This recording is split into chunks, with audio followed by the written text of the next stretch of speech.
Digital बच्चों, यहाँ पे असाइनमेंट नंबर 7 जो कि फोर्स वगैरह से रिलेटेड है, न्यूटन लॉज ऑफ मोशन से, इसका वीडियो सॉल्यूशन मैं आपको दे रहा हूँ। फर्स्ट क्वेश्चन अगर देखें यहाँ पे, तो फर्स्ट क्वेश्चन में है यहाँ पे कि physical independence of force is a consequences of. Physical independence जो है वो कंसिक्वेंसेज है किसका? तो फर्स्ट लॉ ऑफ मोशन। ठीक है, इसका जो करेक्ट आंसर होगा, Newton first law of motion is related to physical independence of force. Number 2, a 1 kg object strike a ball with a velocity of 1 meter per second at an angle of 60 degree with the wall and reflects at the same angle if it remains in contact with ball for 0.1 second, then the force exerted on the ball is। so अगर आप देखें यहाँ पे, तो यहाँ से ball आया और बॉल आकर के यहाँ से टकरा करके ऐसे चला जाएगा। सो यहाँ पे this angle is 30 degree, so this angle is also 30 degree. Angle कितना हो गया? 30 डिग्री हो गया। So force, we know that force is equal to change in momentum with respect to क्या होता है? Time. So this is equal to delta P is equal to कितना हो जाएगा? This is equal to change in momentum कितना हो जाएगा? This is 2mv into cos of कितना? 30 चेंज इन मोमेंटम, क्योंकि ये गया तो mass into velocity, this is mass in velocity v, तो mass into velocity into cos theta, क्योंकि साइन थीटा वाला कंपोनेंट तो कैंसिल आउट हो जाएगा। So this is equal to, अगर इसको कैलकुलेट करोगे तो कैलकुलेट करने के बाद 2 into 1 into √3/2, so this is equal to कितना आ जाएगा? √3 आ जाएगा। So F is equal to कितना हो जाएगा? This is equal to √3 upon time is equal to 0.1, so this is equal to 10√3 and newton is the correct answer. Now next question देखें, तो नेक्स्ट क्वेश्चन है यहाँ पे नेक्स्ट क्वेश्चन है यहाँ पे, football player is moving southward and suddenly turns eastwards with the same speed to avoid an opponent, the force that acts on the player while turning is.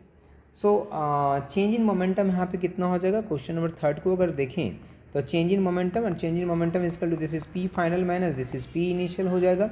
And P final की अगर हम बात करें, this is M U and this is I cap, अगर हम vector के term में बात करें। एंड पी इनिशियल की अगर हम बात करें, so this is equal to M U minus कितना हो जाएगा? जे कैप हो जाएगा। So change in momentum is equal to कितना हो जाएगा? This is change in momentum is equal to M U and this is I cap plus कितना हो जाएगा? जे कैप हो जाएगा। So force is equal to change in momentum with respect to कितना होता है? टाइम होता है। So this is equal to direction of change in momentum and direction of force acting on the player will be same, that is along the east northeast direction, I and plus j cap है, so this is northeast direction is the correct answer. Now next question देखें, अगर यहाँ पे next question में, a stone is dropped from a height h, it hits the ground with a certain momentum p. If the same stone is dropped from a height of 100% more than the previous height, the momentum when it hits the ground it will change y. So this is equal to, अगर हम यहाँ पे देखें तो momentum, and this is question number 7 and momentum question number 4 है, ये है आपका question number 4। So momentum is equal to this is mass into velocity. So अगर नीचे ग्राउंड पे आकर के हिट करता है तो वेलोसिटी जो हो जाएगा √2gh, so this is m this is 2gh हो जाएगा यहाँ पे।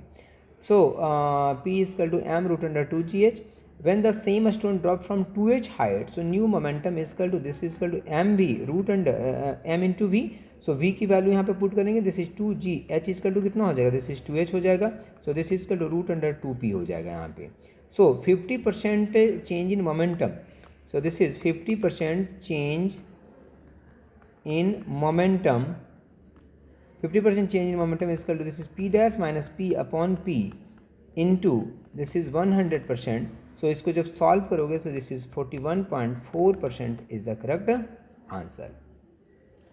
नाउ नेक्स्ट क्वेश्चन है यहाँ पे कि a body of mass m hits normally a rigid ball with velocity v and bounce back with the same velocity, the impulse imparted, impulse is equal to होता है बेटा change in momentum change in momentum जो होता है वो भी impulse होता है और फोर्स इनटू टाइम भी इम्पल्स होता है। सो यहाँ पे चेंज इन मोमेंटम से हमारा फार्मूला निकलेगा, ये आंसर निकलेगा।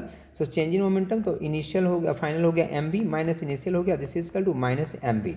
सो दिस इज इक्वल टू यहाँ पे कितना हो गया change in momentum, this is 2 mb, this is the correct answer. Now question number 6, question number 6 को अगर हम देखें तो एक फोर्स आपको गिवन है यहाँ पे, ठीक है, F is equal to this is 6i cap minus 8j cap plus 10k cap, और आपसे कहा है कि acquires an acceleration of 1 metre पर second square the mass of this body is. तो फोर्स का पहले मैग्नीट्यूड निकालेंगे, तो फोर्स का मैग्नीट्यूड अगर निकालोगे so this is equal to root under यहाँ पे कितना हो जाएगा 36 प्लस 64 एंड प्लस कितना हो जाएगा 100। So this is equal to 10 root 2 कितना हो जाएगा newton. So acceleration is equal to this is 1 meter per second square. So force is equal to mass into acceleration. So this is mass is equal to this is 10 root 2 upon 1. So this is equal to 10 root 2 कितना हो जाएगा kg हो जाएगा। Now next is question number 7। तो question number 7 को अगर देखो आप यहाँ पे क्वेश्चन नंबर 7 में है, अगर क्वेश्चन नंबर 7 को हम देखें तो क्वेश्चन नंबर 7 में है अ sand is being dropped on A conveyor belt at the rate of m kg per second, that the force necessary to keep the belt moving with a constant velocity of v meter per second will be. So we know that force and force is equal to जो होता है this is equal to d, this is equal to mv upon कितना होता है dt होता है। So this is equal to m, this is dv upon dt and plus this is v, this is dm upon कितना होता है dt होता है। So if v is constant, अगर v क्या हो गया तुम्हारा कांस्टेंट, तो v कांस्टेंट हो गया तो f इक्वल टू कितना हो जाएगा this is v, this is dm upon कितना हो जाएगा dt and plus v dm upon dt। But dm upon dt जो है तुम्हारा dm upon dt equal to कितना है m kg पर सेकेंड है। So this is f equal to कितना हो जाएगा v इंटू m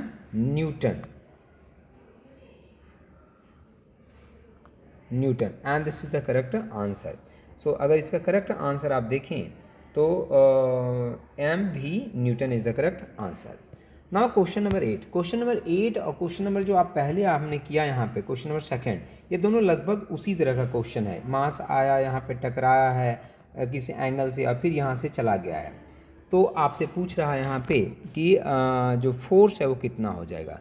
सो पहले यहाँ पे हमें क्या निकालना पड़ेगा चेंज इन मोमेंटम, और अगर ये मास m है वेलोसिटी मान लिया जब v है तो इस डायरेक्शन में जो मोमेंटम होगा और इस डायरेक्शन में मोमेंटम होगा, तो ये जो डायरेक्शन में मोमेंटम होगा ये एक दूसरे को क्या कर देगा कैंसिल आउट कर देगा, तो मोमेंटम बचेगा क्या तुम्हारा सिर्फ इस डायरेक्शन में मोमेंटम आपका बचेगा।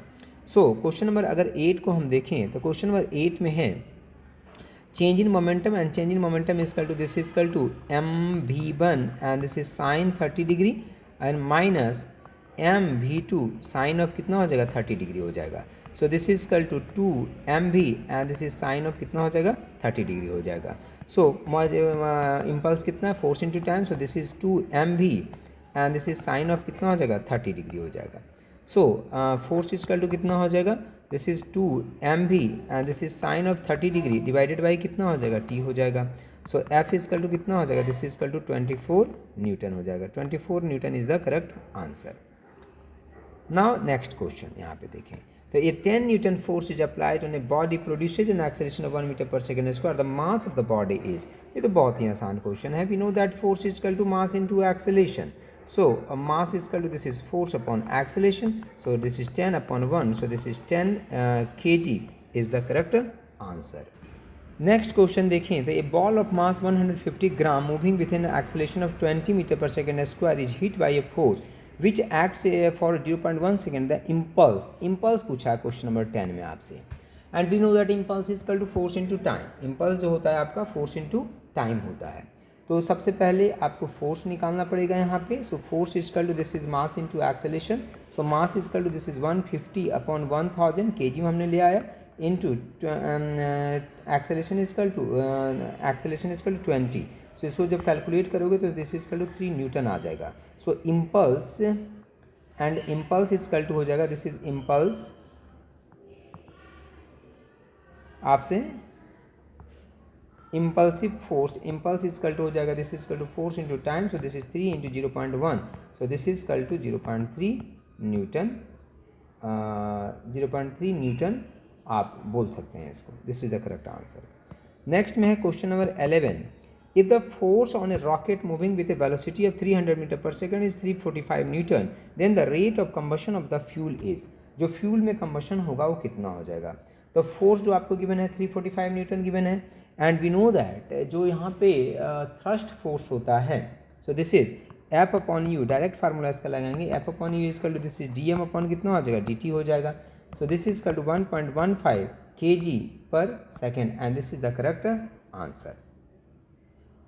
तो इस तरह से बेटा जितने भी क्वेश्चन थे हमने सारे डिस्कस यहाँ पे कर दिए।